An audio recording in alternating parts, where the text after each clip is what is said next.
Bonjour à tous, voilà, je suis encore heureux de vous retrouver pour vous partager quelques conseils qui vous aideront, j'en suis sûr, dans vos moments de lecture et de méditation de la parole de Dieu. Je le rappelle, ces conseils ne sont pas à suivre à la lettre, ce n'est pas une loi, ce n'est pas parole de Dieu, pas du tout. C'est quelques conseils pratiques dont je me sers et dont bien sûr d'autres aussi utilisent ces conseils pour pouvoir être plus efficace dans les moments avec la parole de Dieu. J'ai terminé la dernière fois en vous expliquant combien il était important aussi de lire des livres en entier de la Bible. Ne pas juste prendre quelques versets, quelques passages ou quelques chapitres isolés. Bien sûr, ce n'est pas mauvais, ce n'est pas non plus une faute de le faire, pas du tout, mais il est bien aussi des fois de démarrer un livre et d'aller jusqu'au bout. Pourquoi? Parce que cette lecture-là, non seulement vous donnera aussi un objectif, un but. J'ai commencé quelque chose, je veux le terminer. Vous pourrez voir aussi le résultat, vous pouvez vous fixer des objectifs. Mais en plus de cela, ça vous aide vraiment à comprendre, à entrer dans la pensée de l'auteur. Vous êtes plongé dans le contexte, pleinement dans le contexte. Vous ne prenez pas juste le chapitre 8 en plein milieu d'un livre, non, mais vous êtes dès le début et vous êtes dans le contexte, vous êtes dans son développement. Quelqu'un dit que sortir un texte de son contexte devient un prétexte. Donc c'est important de pouvoir aussi situer le texte dans son contexte. Parce que beaucoup de faux enseignements, de fausses doctrines, des fois, sont issus de textes qui ont été sortis de leur contexte. Et bien sûr, ils n'ont plus rien à voir avec ce que l'auteur voulait dire. Donc je vous invite vraiment à prendre un livre de la Bible et le lire, vraiment entrer dedans et vous plonger dans la pensée de l'auteur, dans le cœur de l'auteur, dans ce qu'il veut communiquer. Ça vous aidera dans ce type de lecture structurée à retirer meilleur profit de votre lecture.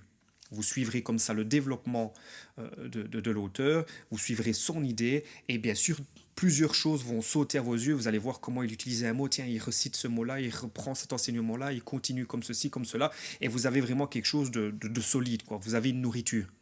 Ce ne sera plus quelques petites cacahuètes par-ci, par-là. Je n'ai rien contre le fait de lire de temps en temps des petits versets par-ci, par-là, pas du tout.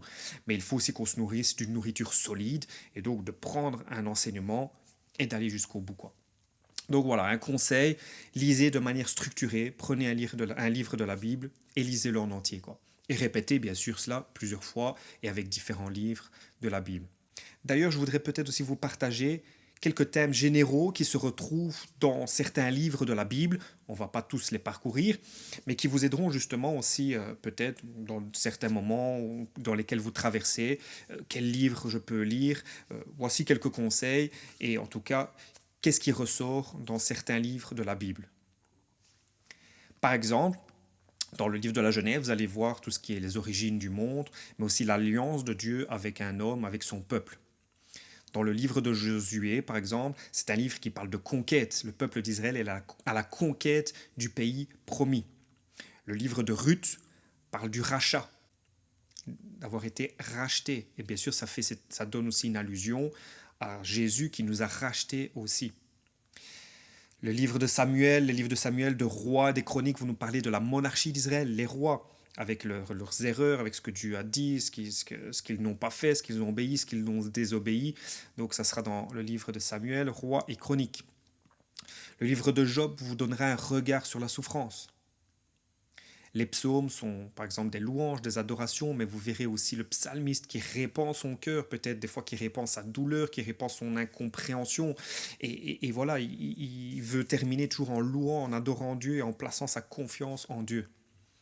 Vous allez voir aussi le livre des Proverbes, qui est vraiment un livre remarquable sur toutes des paroles de sagesse pour la vie pratique, des paroles de sagesse que vous pouvez appliquer dans votre vie. Le livre du prophète Malachie va parler aussi de la repentance, un appel à la repentance, à revenir à l'Éternel. Le livre de Joël, de la restauration du peuple de Dieu qui viendra sous l'ère messianique. Et pour terminer dans l'Ancien Testament, le livre d'Osée va nous parler de la fidélité de Dieu. Donc voilà, par exemple, pour l'Ancien Testament, quelques thèmes majeurs, ce n'est pas les seuls bien sûr, qui se retrouvent dans ces livres que je vous ai présentés. Il y a bien sûr beaucoup d'autres thèmes qui sont aussi présentés dans ces mêmes livres et également dans d'autres livres de l'Ancien Testament. Mais c'est pour vous donner comme ça quelques idées que lorsqu'on lit un livre en entier, on peut saisir l'idée générale, on peut capter certaines choses beaucoup plus en profondeur et entrer dans ce que l'auteur a voulu dire. Faisons le même exercice par exemple pour certains livres du Nouveau Testament, pardon. Par exemple, les évangiles, comme je l'ai déjà dit, vont nous parler de la vie de Christ, son œuvre, ce qu'il a accompli, ce qu'il a dit, ce qu'il a fait. Donc, se retrouve dans Matthieu, Marc, Luc et Jean. Les livres des actes des apôtres vont parler du témoignage et de la puissance du Saint-Esprit à travers l'Église, ce que l'Église a accompli, ce que l'Église a fait, ce que l'Église a continué à faire après que Jésus soit remonté au ciel. La première épître aux Corinthiens, écrite par Paul, va parler de l'Église, de sa conduite, de l'ordre dans l'Église. Paul va donner des conseils, des enseignements aussi à suivre et aussi comment aussi peut se dérouler comment doit se dérouler la vie de l'Église, l'ordre dans l'Église. L'épître aux Galates est vraiment très pertinente sur ce qui est la liberté en Christ, la liberté qui nous a été acquise en Jésus-Christ. L'épître aux Romains est vraiment un must sur la doctrine chrétienne, et c'est là que nous allons voir aussi le fait que nous sommes déclarés justes en Christ, en Jésus-Christ, donc tout ce qui est de la justification, mais aussi vous allez voir comment il parle de tout ce qui est le péché, le pécheur, ce que la croix accomplit, ce que nous sommes devenus, etc.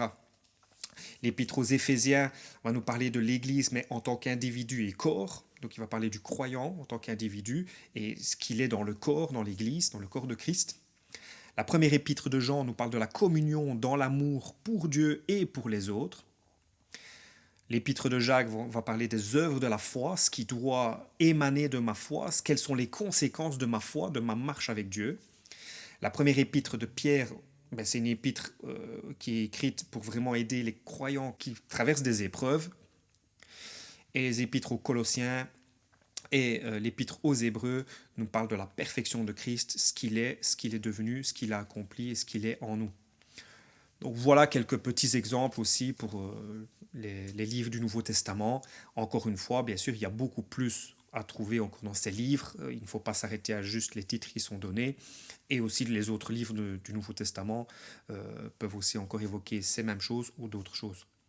Mais voilà, je voulais en tout cas vous donner quelques thèmes majeurs qui sont à retirer dans les livres de la Bible et combien une lecture d'un livre complet est importante pour justement saisir ce que l'auteur veut nous dire dans son livre et pouvoir vraiment englober toute sa pensée dans ma lecture.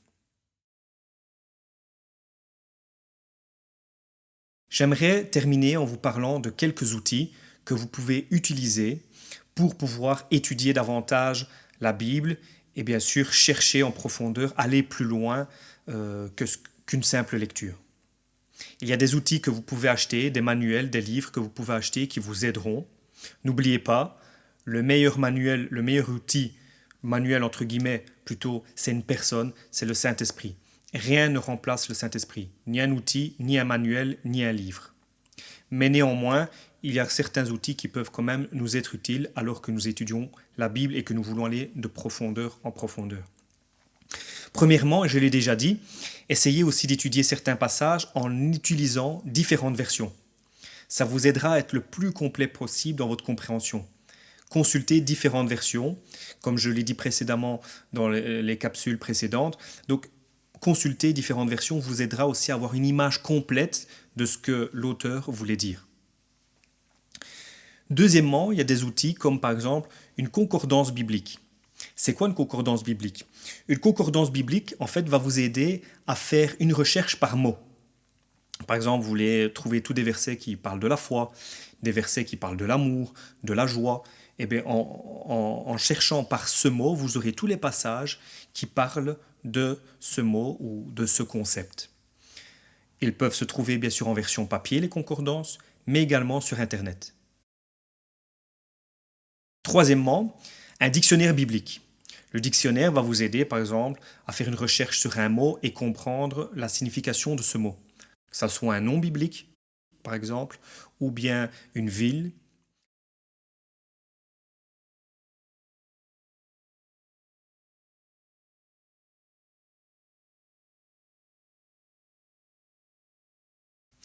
Quatrièmement, les commentaires bibliques. Les commentaires sont là pour bien sûr aussi détailler, expliquer un verset, un passage d'un livre de la Bible. N'oubliez pas, rien encore une fois ne remplace le Saint-Esprit. L'homme reste faillible. Il peut donner juste son avis. Donc il ne faut jamais non plus se fier à un seul commentaire ou même aux seules notes qui sont écrites en dessous de ma Bible. Elles peuvent m'aider, mais soyez toujours sensibles et ayez un esprit critique, c'est-à-dire d'évaluer ce qui est dit pour être sûr que vous ne laissez pas emporter par une seule pensée, un seul courant de pensée. Voilà, c'est tous des outils qui sont là aussi à notre disposition et que vous pouvez trouver également gratuitement sur Internet, hein, en tapant lexique, concordance biblique ou dictionnaire, etc. Mais bien sûr, ce sera toujours plus complet d'avoir une version papier parce qu'elle est payante et d'où c'est quelque chose qui est plus aussi, qui est plus détaillé, qui est plus travaillé et bien sûr le travail est beaucoup plus profond, plus volumineux aussi et va bien sûr beaucoup plus loin qu'une version gratuite sur Internet.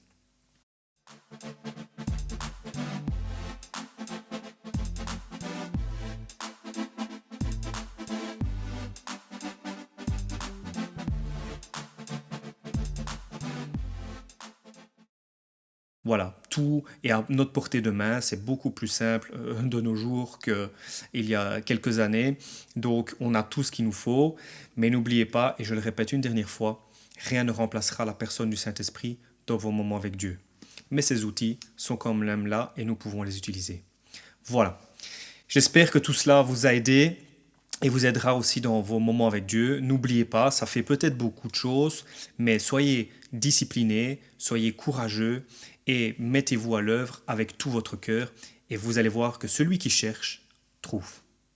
Soyez bénis.